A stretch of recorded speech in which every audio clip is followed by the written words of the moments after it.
So the first time I came to the Coyotes Curling Club was January 17th, 2022.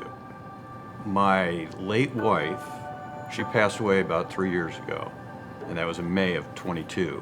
But about 6 months prior to that, she said to me, Paige, I've supported your golf your whole life. And I agreed with her. I said, you're right, honey. And she said, our kids are out of the house. We got to do something else together. I'm just not going to be a golfer. I said, I got you. I said, what do you want to do? She said, we're going to do curling. I'm like, curling? What are you talking about? She said, yeah, there's a curling club here in Tempe, and they have this intro to curling that I signed us up for. So it was 5 weeks intro to curling. And we both really enjoyed it. The sad part of the story was Jodi passed away literally 4 months to the day after we started curling. But it was such a godsend for me because after she passed, I was already, enjoying the club. And the people here in the club were just so fantastic. They really helped me, after Jodi passed and part of my grieving. And it's like now I have a new family here at Coyotes Curling Club.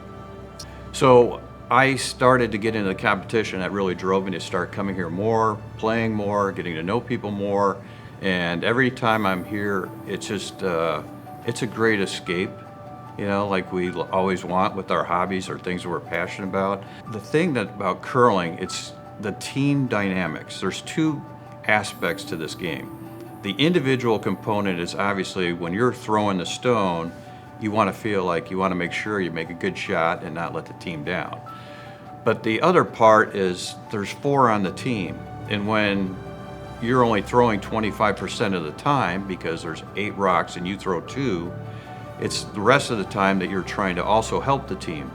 You're trying to sweep the rock. You're trying to call out to the skip, where's this rock going to end up? So I love how it's a team game, but also the individual component within that team game. The team I play most with, Coyote Wild, we all started together, a couple years ago. And what's key for the team is really helping and supporting each other. You have to learn everybody, some of their tendencies. You need to know what helps them on the ice and also goes off the ice. Our first Bonspiel in 23 was in Kansas City. I'll never forget that because the team's coming together without even really practicing or knowing each other. But yet we were brave enough and ready and excited enough to go travel and play together. And we actually won our first Bonspiel together in 23. And so after that win in Kansas City, the Coyote Wild team started to learn about 5U and what that meant. And we knew that the only way you're going to get to the Nationals is you have to win a qualifier because there's only 24 teams who get to compete at Nationals. So you can choose how many times, so like we've tried in Denver, Portland, here in our club. Last year, 2024, we won here, the qualifier. So out of 24 or 32 teams, I cannot recall, when you win that, that's your ticket to get to Nationals. And this year, the Nationals was in St. Paul, Minnesota. Nationals for us was just a great journey. And so you guys understand how playoffs work. You first start with this pool play where you're trying to qualify for the playoffs. And what's interesting about that is we didn't even win every game, but we won enough to make it to the playoffs. And what we were realizing during that journey is 2 things. Number one, the key for our team was not to focus on the outcome, but just enjoy the moment. Have fun, stay light.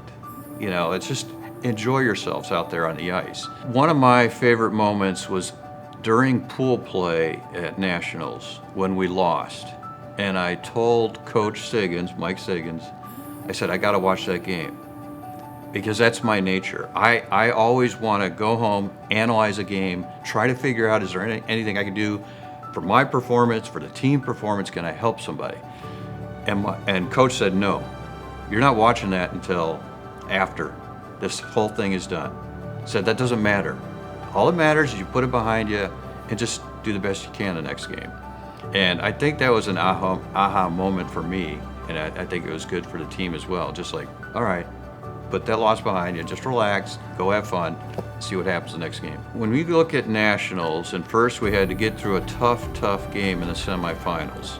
So on one hand, you're really excited, like, okay, we made it all the way to that championship game. But we had to refocus and just focus on our game, just to relax, enjoy the moment. We said that a lot, just enjoy this. And it was a very tough game. Every shot mattered. And, Darren's shot that he made, in the last end, none of us will ever forget that.